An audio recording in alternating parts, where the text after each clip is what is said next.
टुनटुनी चिड़िया की बिटिया लीली चिड़िया मीठे फल लेकर अपने घर जा रही थी कि तभी उसे रास्ते में गोरी कौवी मिल जाती है। सुनो चिड़िया की बच्ची, तुम ये फल मुझे दे दो क्योंकि मेरे बेटे जग्गू को ये फल बहुत पसंद है। नहीं नहीं गोरी आंटी, ये फल मैं बहुत मेहनत से लाई हूँ। मैं अपनी मम्मा के लिए लेकर जा रही हूँ ये फल। छोटी चिड़िया, वो देखो, वो तुम्हारे पीछे भूत है। भूत कहाँ है भूत? फिर जैसे ही लिली चिड़िया पीछे मुड़कर देखती है तो गोरी कौवी वहाँ से वो फल उठाकर भाग जाती है। ऐसे रोती हुई लिली चिड़िया अपनी मम्मा के पास जाती है।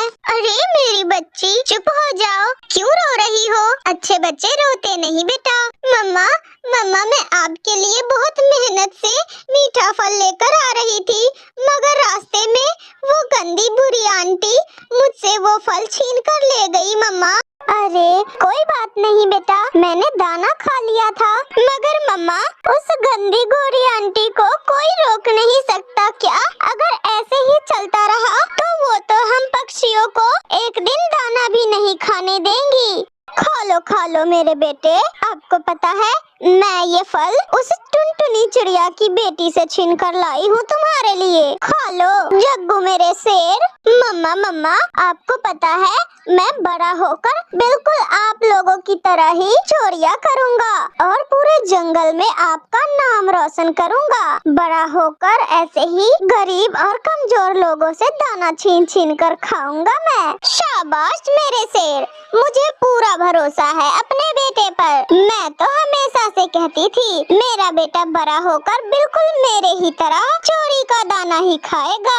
दूसरे दिन लिली चिड़िया की दोस्त नीलो चिड़िया नदी से पानी पी रही थी और उसने अपना दाना पीछे ही रखा हुआ था कि तभी जग्गू वहाँ पर आता है और चोरी चुपके नीलो चिड़िया के पास जाता है और वो उसका दाना अपने पंखों में उठा लेता है। नीलो चिड़िया जग्गू को देख लेती है। चोर कौवे कहीं के, मेरा दाना यहाँ रखो। जैसे माता पिता है वैसे ही बच्चे। लेकिन जग्गू कौवा तो अपनी माँ की तरह ही होशियार था। वो नीलो चिड़िया का दाना लेकर वहाँ से भाग जाता है। फिर नीलो चिड़िया अपनी दोस्त लिली चिड़िया के पास जाती है। लिली चिड़िया फूलों के बाग में बैठी हुई थी। लिली, उस गोरी कौवी के बच्चे ने आज मुझसे मेरा दाना छीन लिया। कल उसकी माँ ने मुझसे मेरा फल छीन लिया था और आज उसके बेटे ने तुमसे तुम्हारा दाना छीन लिया। नीलो, कोई कुछ करे चाहे ना करे, लेकिन हम उन्हें सबक जरूर सिखा कर रहेंगे